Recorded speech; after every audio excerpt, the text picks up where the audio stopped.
to talk about technology in the math classroom today, which have you, Andrew, started with iPads in the classroom? Were you Yeah, on? I was one of Okay. the mentors last year piloting which device to use. So Okay, so you might even be better at this than me, so at least it will be a good chat here. So the biggest focus questions I wanted to focus on tonight is how can we effectively use technology in the math curriculum? Because I know there's kind of different philosophies about that. And then we're going to talk about the pros and cons of using technology and some ways we can get around those negative aspects, and then what sites and tools are the best for actually enhancing student learning. All right, so I was paging through a whole bunch of different articles and things like that, and all of them came to the same conclusion, like it's really great to use technology in the classroom, but it has to be used effectively. So the biggest thing, if you look at this little graphic here, it was called the TPAC of how basically we should be using technology, but we also have to think about what we're teaching and how we teach it. Because if we're not thinking about how a certain math concept should be taught, it's going to mess up maybe the conception. So like, for example, one of the biggest things that was said is that there's been a lot of research on different timing kids for information. So like timing kids on their times table or their math facts or different things like that, but that's not good for students. And so a lot of programs out there are doing that kind of thing for students. So then the technology is kind of going against what we know we should be doing as teachers. So, so just basically here is that tools, that technology is great and that tools enhance learning, but it's never going to replace a qualified teacher. So can you think of any other different things of technology that you've seen happen in your classrooms where maybe you taught something and it didn't go the way you planned, or maybe it wasn't a piece of technology that was effective and kind of went against usually how you teach? Or is any mistakes that you've made with technology in the classroom?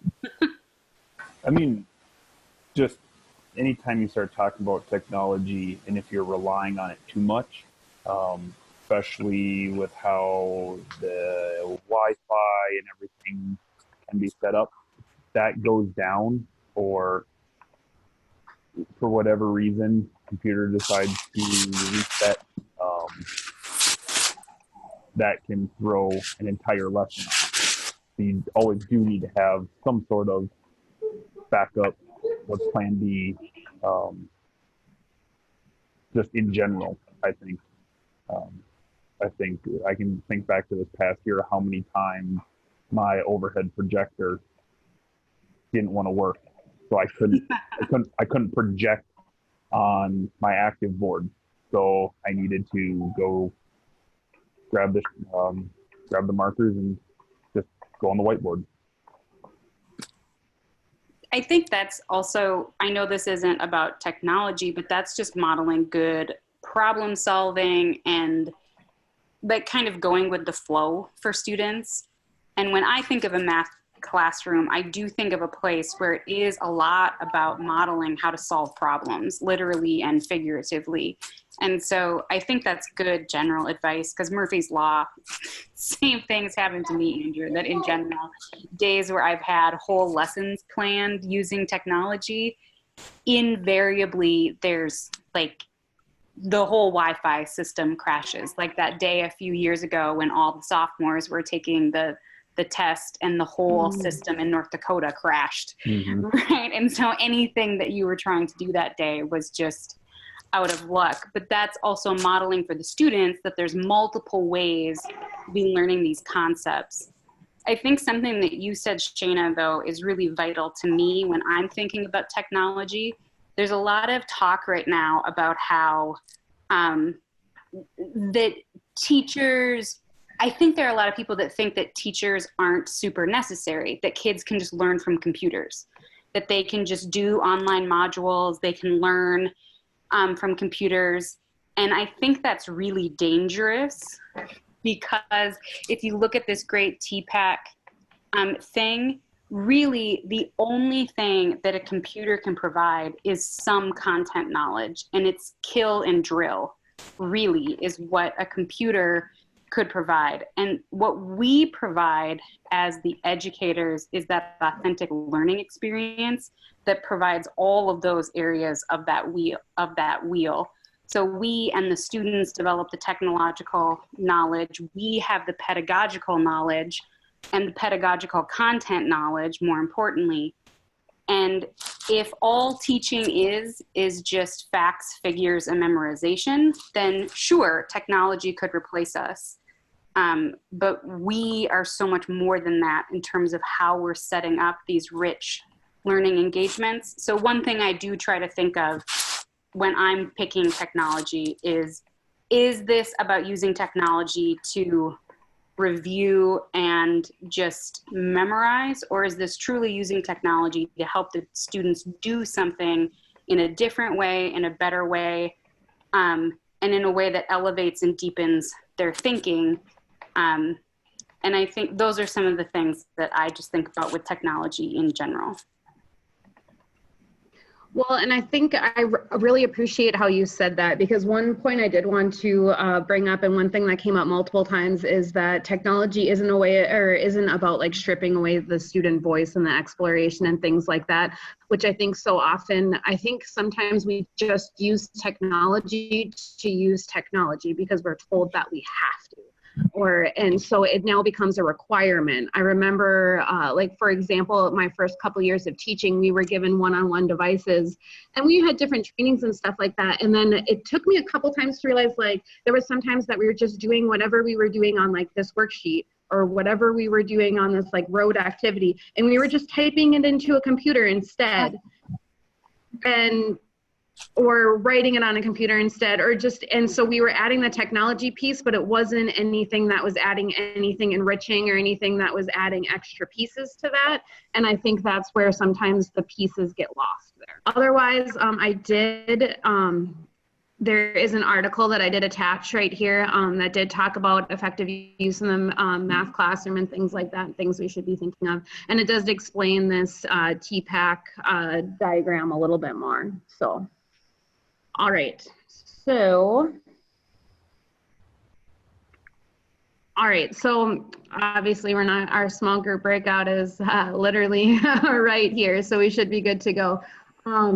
I just want to talk about, like, when has technology gone really well? What are some, maybe just so we can see, like, what are some things we've had in common when we've been really successful at technology? And then we've kind of talked about it a little bit already, but basically our technological, the flops with technology that we have all the time, and what went wrong and how we can kind of go and fix those things. So anybody do anything with technology that went really well, or they think really enhanced what they were doing? Being part of the pilot, one-to-one pilot group, I got to try out some different things. And the biggest thing that I thought went really well was taking notes on the devices, whether it was the iPad or the HP tablet. We spent about an entire quarter using each device, and kind of switched back and forth between a couple teachers, but and it wasn't anything that I required students to do. It was just a tool. So if they still wanted to take notes, paper, pencil, I told them, go for it. You still use your notebook. I'll still project it like I normally do. If you want to take the notes, and there were multiple ways that they could have done it. What I found worked the easiest was having students insert a PDF into OneNote, and then just using stylus to add in their own. They were like skeleton notes that I would post. We use Schoology for for a lot of our classroom management stuff, and we would just go right from there. They would put it onto OneNote, and you could take your notes, do the practice problems. And for the kids who got it right away, they could very easily just move on. They didn't have to wait for me to go to the next slide in my presentation. They could just scroll through and keep going. I had some kids that would get done 15 minutes ahead of time. And then I would just walk around and say, okay, here are the practice problems for tonight. And they could start working on it right away. That just sounds really cool, that the students, that self-paced idea, that's really flexible. You're available to be doing more. I would imagine that you're available then to do more direct support for kids who are kind of getting struck. Like you can do more individualized instruction. And then, like you said, the kids aren't waiting. So it sounds very flexible, Andrew. Yeah, it was nice. And just how we had the projection piece set up, it was using an Apple TV and just Apple Play. So I wasn't tied to the front of the room. I used my iPad and just walked around, and I could write wherever in my room. So that was another piece that made it all work really, really well. That's a great tip. I suppose you could do the same thing with like a Chromecast. Yeah. Something similar. Did your district provide that for you, or is that something you brought in? Nope, it was all something with the pilot group that each teacher, and now that all of our teachers are having iPads, all of our students are getting iPads, and each room will have an Apple TV. But all the other Apple TV stuff, it will be turned off. It's just for AirPlay. Okay, random question. Sorry to be diverting, but now I'm really interested in this. Can the students, or can you project the students' iPads? Is that something that you'll be able to do? Yeah, there's a classroom app that Apple has out there, where as long as the kids are all on the correct Wi-Fi, okay, I will be able to see exactly what's on their screen. And I can then project their screen if it's something where I need to drop my AirPlay, and I can send theirs to project, or have them type in the code and then their screen will go on AirPlay. So yeah, there's some cool features with the Apple Classroom. Yeah, and I know Google Classroom has all those same things, because I've used that in like the Google Share. But that's, again, that goes back to my cheesy thing about like that math is about problem solving.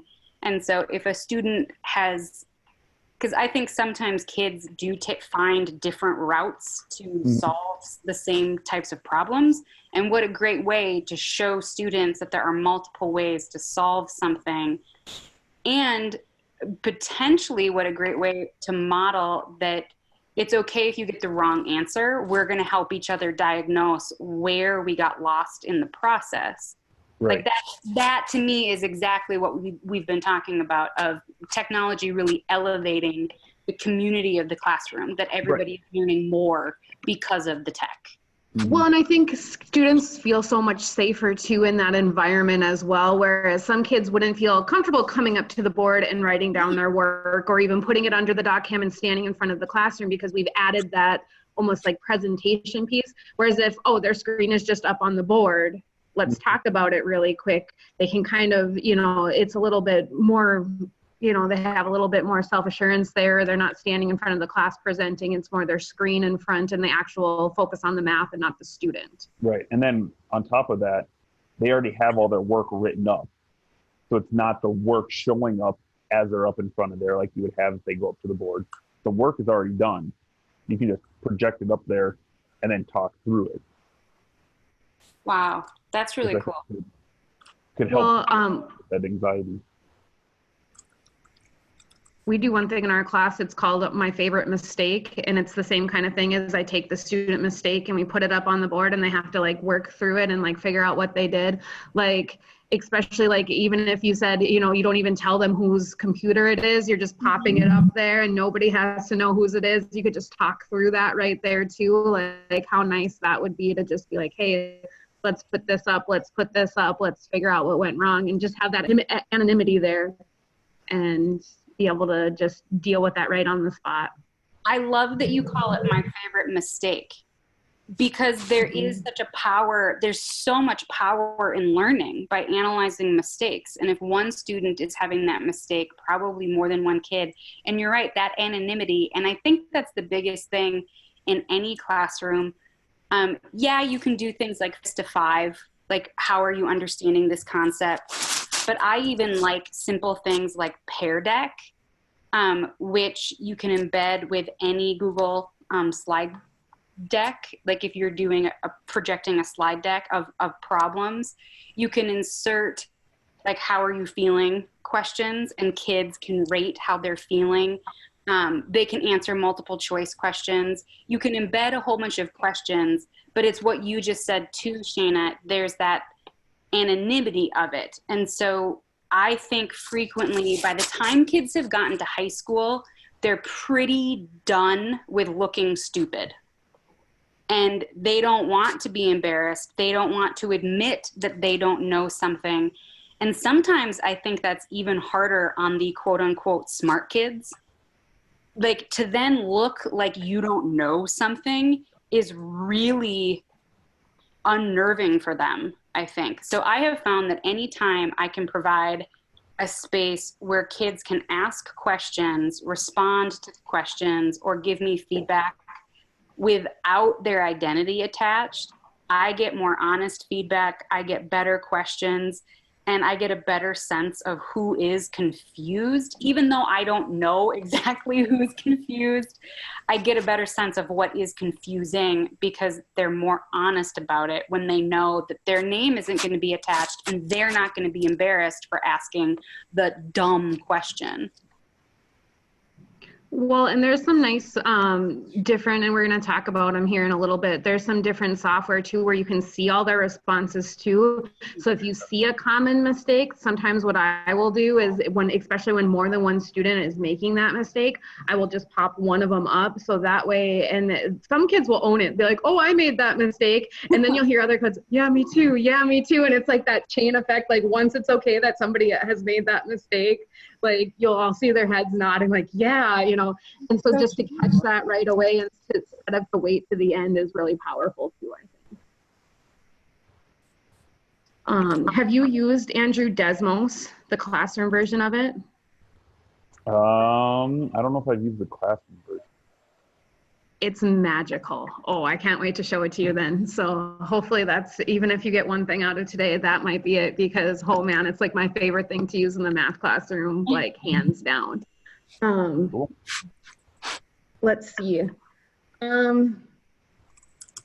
don't know. I feel like that was pretty good. Any like really big, I know we've kind of talked about them a little bit, like with internet problems and different things like that, but any other like really big things that you've done with tech that have kind of blown up in your face and you kind of thought wasn't really worth it kind of deal? This was even something that we used to do just with the TI-83 graphing calculators. In Algebra 2, they do a lot of regressions, and the students get so tripped up by, I have to hit this button and this button and this button. And one of the teachers typed up like a list of steps, and they get to use that on the test and things like that. So they don't make the mistake of typing in the numbers wrong, even though they still do. But just some of that kind of stuff, I think, is the simpler you can make it with the fewer number of clicks, the better. This is a really random tangent. Like what you just said, Andrew, reminded me of the fact that a lot of industries have detailed checklists for routine things, right? Airline pilots have a detailed checklist that they have to go through every single step, and it's written down for them. Surgeons literally have checklists that they go through before, during, and after procedures. And research has found that by providing that checklist of just what steps and going through those things, it reduces errors dramatically in all of these industries. And you would expect a surgeon or a pilot who has flown how many thousands of hours that they could just do those things. And yet they are more successful when they have a checklist So why wouldn't we provide a checklist for teenagers who are learning a new skill when we give checklists to experts as they're executing things that they're well trained in? That's really logical of you. Well, and I think too, it so comes kind of to the question too of what are we actually, you know, when we're asking the students to act, or work with the technology, what are we asking them to do? You know, like I'm thinking like when you're talking about the linear regression, Andrew, like, are we asking them to like look at that, you know? And so then if they do a technical error on there, are we going to count their answer wrong if they're analyzing what they had on their calculator? So it's kind of like, it brings in its another sort of questions as well with that. I know sometimes like I've brought in technology and we've like started, and it's almost been more, I've tried like different like concept maps, like to have the students like map out their ideas. But we've come to problems like we didn't get to use the iPads. So I'm in the middle school. So we had laptops. And so I thought the students were going to be able to write their responses and be able to map out their thoughts on their computers. And the first day I tried it, it was like took 8 years. We're all sitting there, the internet's not working, half the kids' computers. And so at that point in time, it's like, okay, we're 20 minutes down at that point. Let's just stop, get our whiteboards out and like save the lesson, you know, kind of by that point in time. But, you know, kind of the good, the bad, the ugly kind of deal. So here's some sites. So I kind of broke down technology into 2 different pieces because there was like the content knowledge of like what was actually teaching the content. And then I also thought about like the engagement pieces, which aren't really math specific, but what you could use like for different like assessment pieces and different things like that. And then I figured I'd just share these, and then I don't know, Andrew, if you had any other ones, you can kind of talk about those, and that's kind of all I had. So I know, have you used the Desmos, the graphing calculator? Yeah. Okay. And that's what we've had our students use, but like Desmos also has classroom features. So have you seen that? I don't think so. Okay, I'm gonna open some. Okay, so there's some really cool things here. So like, for example, we work a lot with the linear, but they have different kinds of activities. They have what's called a polygraph activity. So if you've ever played like Guess Who, that's basically what the students do, and they do it with lines. So there's a whole bunch of lines and a kid picks a line, and then the other student has to like ask them questions using math vocabulary, like, is your line steep? Is your line vertical, horizontal, all those different kinds of things, and they have to narrow it down. So it's a good practice with vocabulary. But they have ones built for all these different, they have different lessons built for all these different things here on the side. So the polygraph one, that's like like I said, a Guess Who activity, but they have all these different kinds of things. Like they have Match My Line. This is one that we use a lot in the classroom. The kids actually have they're given like different points, and they have to create their own lines that go through them. So they can play around with it, they can use, and so it's a little bit more on the exploration piece instead of just having the students, like they have to kind of create things on their own. So we found this really successful for students being able to just kind of play and explore, and there's some lessons. We've also, as a math PLC, we've created some of our own, or we have, and you can create, like you can go into customs and you can create your own activities as well that kind of match with what you're doing. I've even, as simple, just have done some, like, this is one I made for my algebra kids. What we did at the end of a test, these were all the answers that they put in. And then the next day they had to rate them based on who had the best description, or how, so basically kind of like rating their answers of whose description was the best, and what things they added each time. So they actually got to see that, and they rated like all these different responses just on the screen really quick. And then we had a conversation about it. So that was kind of rich for us. So I don't know if you haven't seen this before, I definitely like check it out. There's lots of cool different activities. Got into it, I think at tech camp a couple years ago. I think I went to a session where it was, once you got into more of it, it looked more familiar. Oh, okay. I just didn't recognize the name. Yeah, so I don't know, it's something that we use, especially like I said, with our explorations and different things like that. But I've even used it for differentiating. Like I've made little things where it's like question, answer, so kids can like work through problems and then just check their answers to make sure they're feeling okay, like for a test review or something like that, to have that because they can actually graph things on their own.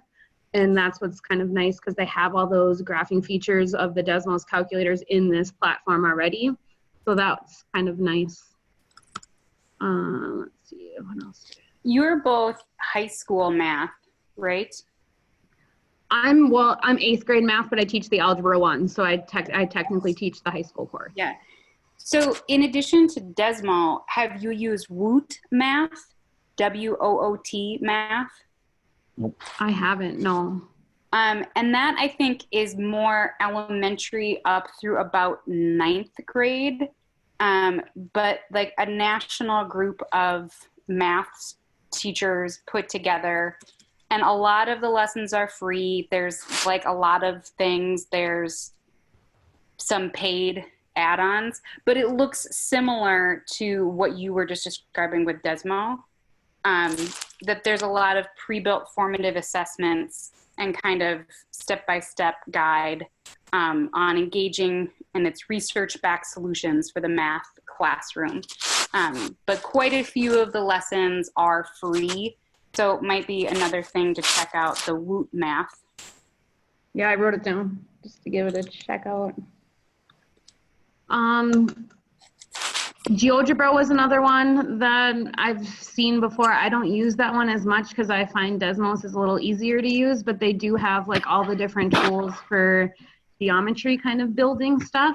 But it's more like an open format. I don't know. Have you seen that one before? Yeah. Okay. Yep. What do you think of that one? I don't really use it very much. Okay. Yeah. Like I said, a little more open. I think not as user friendly as a Desmos. And then the other two that are down here are a little bit more elementary based, but they're all just basically, they're a center of manipulatives. So like I said, more elementary, like counters and number lines and things like that, but things that you can all model online and stuff. So figured I put it on there because I didn't know what age group teachers were going to be here today, but kind of look through some of that. So are there any other really big content ones you can think of, Andrew, that you've ran across? A lot of what I've done is out of our textbook. But then just even like resources that I tell students all the time is your students are so good at going to YouTube for music, but using YouTube as a resource to type in, hey, I know I'm doing solving two linear equations by graphing. You type that into YouTube and there will be hundreds of videos that just show up of people working through that exact thing. And students don't understand that YouTube can be a good thing for education, not just to listen to music or watch videos. That's a good reminder that we do need to teach them that and just show them that. And when you said that, that reminded me of things like, I know Edpuzzle isn't specifically a math site, but Edpuzzle is a tool that allows you to take any video from YouTube or any video that you've created and embed your own formative assessment questions. So the video will automatically stop where you have placed a question, and then students have to answer that question before they move on with the video. And then it gives you some basic data.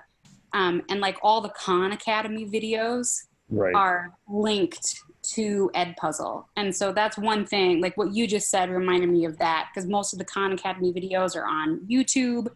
So students can explore that on their own. But we as teachers can utilize a tool like Edpuzzle to take, and since you're like people who are on Schoology, you can just make those quizzes right on Schoology too that have the video embedded in. And I've talked to some elementary school teachers. I've never used this, but some elementary school teachers really like the game Prodigy Math. That they like it. The kids, I mean, I've seen third graders, like they play it at home, and it's kind of like a fantasy exploration game. But the teacher can put in what math facts, skills that she or he wants the questions in the game to be asking students.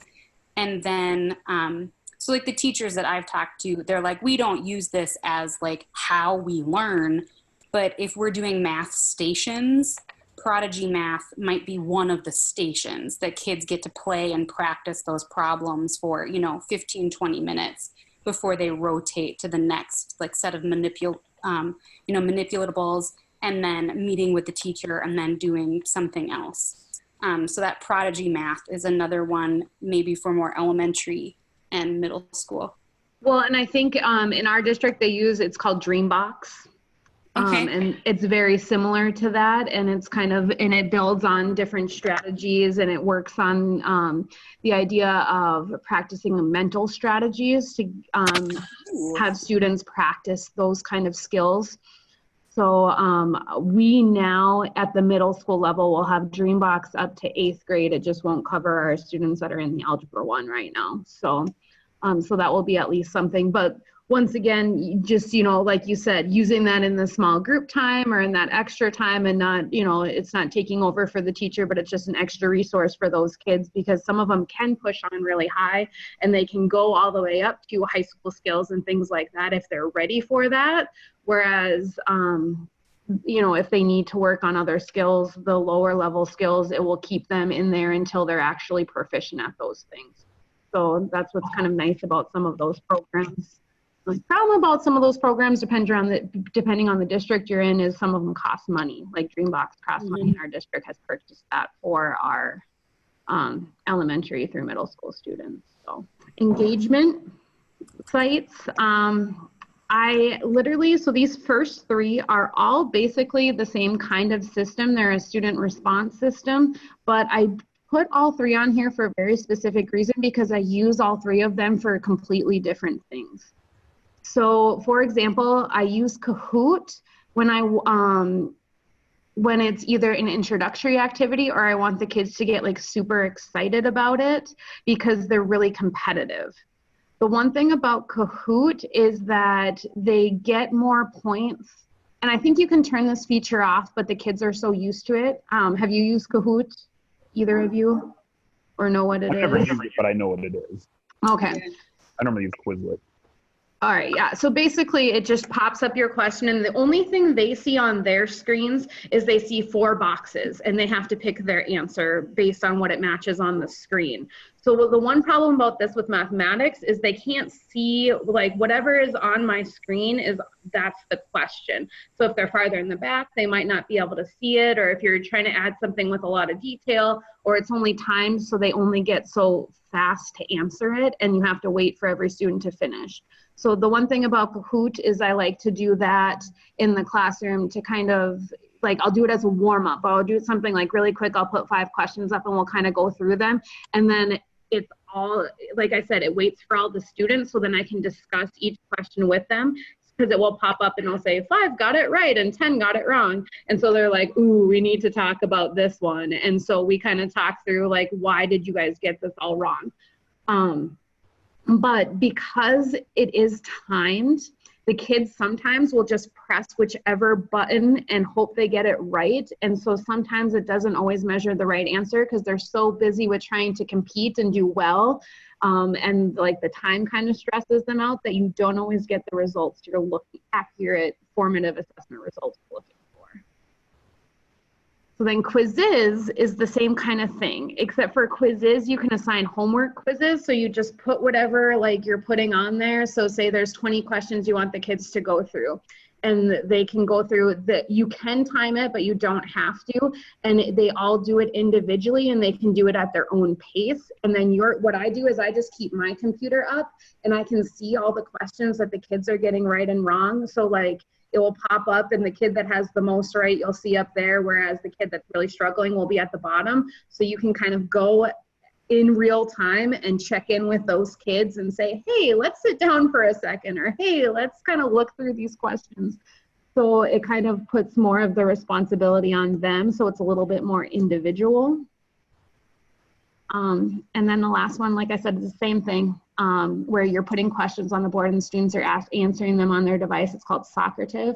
But this one I really like because it's individual. It pops, the screen pops up on the student's computer, but they can actually see it this time, unlike Kahoot, and they pick their answer, and then they can go through it at their own pace, or you can do it class pace, so you can like run a lesson through that. So there's been times where I've wanted like to see student answers and like kind of get student feedback that way as well, and kind of pair those together. And so I don't know, depending on what I want the students to get out of the lesson that day is which one of those three that I'll pick. So, and there's tons of other feedback apps and sites out there, but those are the three that I've had the most success with. So. And has anybody done Plickers? I've seen it, but I haven't personally done it. No, I've never heard of that one before. Okay, so this one is cool only because if you weren't to have a device, you wouldn't need to. Like, you print off these little QR codes and the kids hold them up, and then you just scan them. So like they have like 3 or 4 of them, so it's kind of like a multiple choice thing. So you set up a multiple choice question, they hold it up, and you just scan your device with them holding theirs up, and you can get their feedback that way. So if you have a class that doesn't have a device or different things like that, you can automatically be getting their feedback and formatively assessing those students. So maybe not the best for us that have the one-on-one devices and can use them in that fashion, but at least it's there I kind of put it on there for those. I didn't know who in the state was coming and what their technology access was. So I figured that would be something out there. So have you done any other like assessment? Or I don't know if you've done anything on Schoology, Andrew, or anything like that, or different formative assessment sites or apps? The one, similar to Kahoot and quizzes, Quizlet, and in particular Quizlet Live. I really like that one. How that one works is students are in groups of 3 or 4, and then most of the time I've used it for vocab review or property review or things like that where there's no solving. Sometimes we'll get some stuff like that, but not too much. But everyone in the group will get the question at the top of their screen, but they may not necessarily have their answer or the correct answer on their device. So they have to talk with the other members of the group to figure out what the correct answer is, who has it, and then it's a team competition.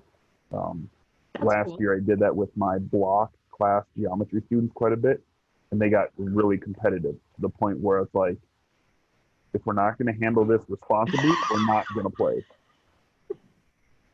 That's how they get with Kahoot as well. They get to the point where it's like you have to, like, they get so intense with each other and they're watching each other's scores go. It's like, okay, we need to like take a break for a second, friends. They get really hard. Yeah. But then with Schoology, I use their quiz feature quite a bit, not for quizzes, but for quiz retakes. So I make a folder, they have to work through the folder. Typically they have a week once the folder's all put together after the quiz, and they have to hit certain benchmarks or different tasks in order to earn the ability to retake a quiz. So the retake isn't on Schoology itself, but the steps they have to go through to get to the retake is all on Schoology. So I was finding a lot of students, they'd come in, work with me. It would be an A student. They wouldn't study the night before. They'd get a D on the quiz. They'd come and spend a half hour, 45 minutes with me. They would know what to do. And then they'd go take the retake and get 100%. Like, well, you're not getting anything out of this, so let's put a little more work where you have to work to get the retake. Or study the first time so they don't, you know, so they actually prepare for that quiz. Right. I like that idea a lot. How many things did you usually have in your retake folder for them to work through? So it's typically 3 things. There would be some sort of review. Most of the time it was pertinent vocab review. Then there would be some practice problems, whether it was an attached worksheet to print out and work on the problems, or I would pick some problems out of the textbook, say, hey, do these problems, take a picture, upload the picture, and then there would be the quiz retake that they would have to get at least an 80% on. And they would have, you know, plenty of tries, like 20 tries or more. But it also tells you how long it took. So I can go in and see, oh, you took the quiz 15 times, but each time it's 30 seconds. I know you're not, you're just guessing. Oh, that's great. Some questions were multiple choice. Some questions were fill in the blank. Some questions were, you need to tell me, here's correct sum, what do you get for an answer? So it would depend really on what the topic was. And was it a question bank where they were getting some different questions if they took the retest, if they did it multiple times, were they getting some different questions or were they getting the same ones? They were getting the same ones, but I would randomize the order. Okay. Or then if it was multiple choice, randomize the order of answers. Yeah. I know there were some teachers who did something very similar, but they had question banks put together, so then it was totally different questions being pulled to. Okay. Yeah, because I knew that was a capability. I just didn't know how hard it would. I haven't worked with Schoology that much, so I didn't know how hard it would be to put so many different questions in there. And you don't want it to, you know. And a lot of the time, those teachers that were using the question banks are instructional coach. They would say, hey, I got this worksheet of problems, or I've got all these practice problems. Can you put them into like a problem bank for me? And then he would do it. Do I have to go exactly till 8? I guess I don't. Not at all. Okay. I guess I didn't have anything else unless there's any burning questions or things that you wanted to add or things like that. So. No, I'll just throw out that pair deck again is kind of a nice handy way to embed depending on your teaching style. I think that's the biggest thing. I love that you shared Kahoot, Quizzes, Socrative, and the Quizlet. They're all things that do things that are somewhat similar, but I do think kids get kind of bored with the same exact thing every single day. And like you said, you can use them in different ways and have those structured. Just, I guess my tip on that would be cognizant of how fast in the beginning of the year you're using all of them. You do want to build up that proficiency of the students. And I think a lot of these things, the nice thing about the tools, the engagement tools you both recommended, is I think they're pretty common and a lot of teachers are using those. And there's a huge benefit to that. I think if we're using things that our colleagues are using, kids learn how to use those tools, and now they're no longer thinking about the tool. They're focusing on the concept or the skill. And that's really the goal, right? We want technology to facilitate that thinking, not for them to be thinking about the technology the whole time they're trying to do it. It's kind of Andrew's point about the calculator steps. We want them to think about the skill that they're applying, not like, what do I have to click next in order to do this? So do roll things out a little bit slowly, over the course of several weeks. You probably don't want to use a different tech tool every single day, like the first 5 days of school. Those kids who have a hard time processing that stuff will probably just be overwhelmed and will feel like they're going to fail. So use the variety, but stagger that and make sure that that's kind of scaffolded. Some things I think are more familiar for kids. Well, and I think one thing that we do is in the middle school, since we work as a team, we kind of talk about the ones that we use, like we all use, like all of us use Kahoot and different things like that. So what we've done as well is we have the kids like make their own bookmarks to get to them too, to save time. So you don't have the 5 minutes of the, where am I supposed to go? What site am I supposed to be at? And we just put it, and we put all the links in Schoology too, so that way they have all of those that they can just click and go to, so it saves a lot of time too. That's really smart, and I think that's a great strategy for any teacher to just do a quick check with the teachers who teach those same kids the year before you have them. What tools, what tech tools have you already used that they're going to be sort of familiar with? To have that conversation amongst your team. What tools do we want to be using? And maybe even to have that conversation with the grade, you know, ahead, if possible. Are there any tools that you guys are going to be using in 9th grade that would be helpful if we introduced in 8th grade, even if it's toward the end of the year? Is there anything that we could help lay some foundation so that high school isn't so scary for the kids? I think that kind of basic communication, while a little bit time consuming, can really go a long way in making the use of technology more effective in the classroom for us, but certainly more easy and smooth for the students. I love that time-saving tip though. Bookmark those things. It's shocking. It's always shocking to me how long it takes students to log into things. Log in, or even like name documents. Like we have to remind them to name their documents. It's something. Yep. All right, that's all I have. Fantastic. Thanks, Shana, for guiding us through all of that information. And thanks, Andrew, for showing up. Yep. All right, we'll see you guys next time. All right, see ya.